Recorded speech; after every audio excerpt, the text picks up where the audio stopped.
जिय तू लाख बरिस हो, जिय तू लाख बरिस हो।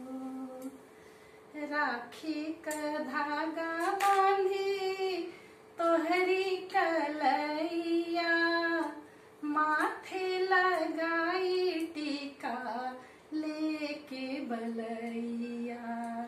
आजू का शुभ दिन आरती उतारूं, करूं तोहार मुँह मीठ हो।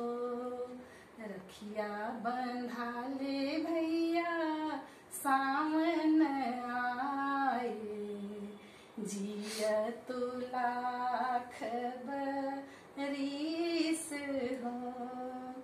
जहिया तू भाभी का डोला लियाइबे, दिदिया के नेग से बची नाही पईबे।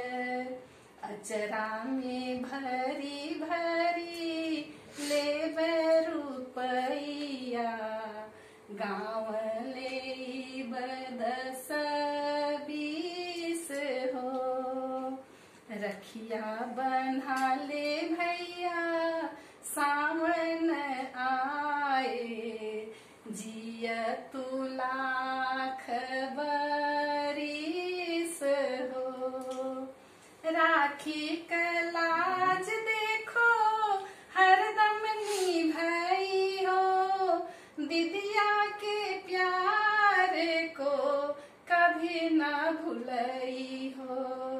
ऐसन न होए भैया रहिया निहारूं, जाए सा